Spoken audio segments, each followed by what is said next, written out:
within the society is far greater in the rural areas. The element of spirituality and spiritual activities are far greater in the rural areas, and communing with nature again is something of a day-to-day necessity.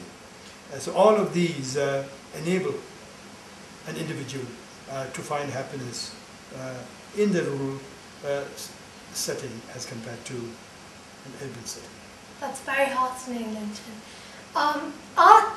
Do the Gearwogs have the autonomy to spend their own budget? Yes, yes. Okay. They are given an allocation, and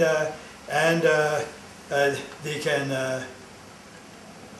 The allocation that is given, the annual allocation that is given to the Gearwogs, is based on a set of programs and projects that they propose to the central government, and the central government, of course, is not able to fulfill the entire requirement. So we say, well, within this amount, you may choose your own priorities. Oh, brilliant. Okay.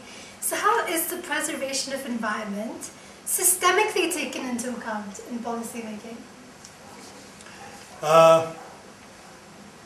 In an informal way, this has always been there, but now formally, the Planning Commission in Bhutan, known as the Gross National Happiness Commission, which is the agency that must vet every policy, that must approve every policy before it is sent for consideration and final approval by the cabinet, has now a G&H screening process, and their environment is a very important aspect. And in fact, there are certain policies that have not been cleared because they do not meet the minimum ecological criteria. So do they have a veto so as to what proposal gets to be given to Parliament, or what proposal may be passed to Parliament? Like, at what stage can they intervene in the decision-making process? With the formulation stage, once a policy has been framed, let us say by an agency, a ministry, it must then go to the G&H Commission, and only after the G&H Commission has given its stamp of approval, it comes to the cabinet. The cabinet, in case of most policies, is the final approving authority. It is not the Parliament. Only in the case of certain policies, it goes to the Parliament. Otherwise, the Parliament's business is, of course, mainly confined to making of laws. Okay. And is this the case also with the education city policy? Will it be vetted by GNHC? That's right. That's right. But the education city was something that was decided by the government before the screening process was established. Oh. However, it was considered by the G&H Commission in the normal, informal way. Also the Cultural Commission? Because apparently there's going to be 36,000 international students. That is what we hope for. That may not necessarily happen.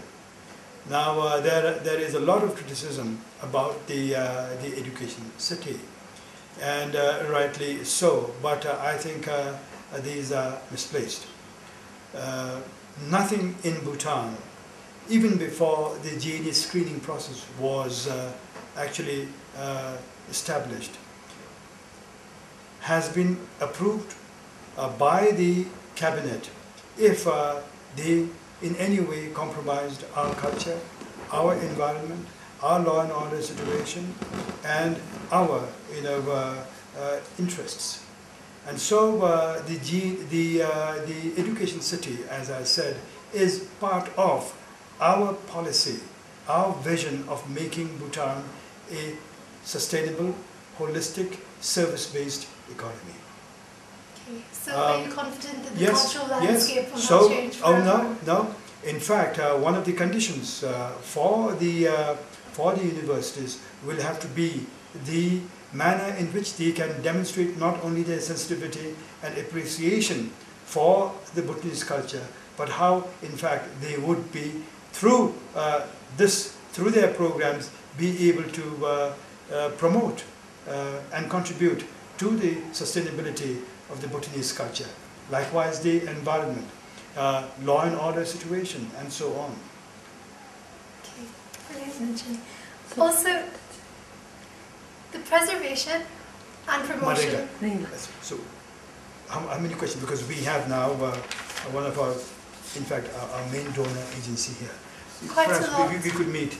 Should we do part 2 later? Yes, since you're going to be here. Thank you. It was Thank you. immense Thank you. privilege. Thank you. Thank you. Thank you.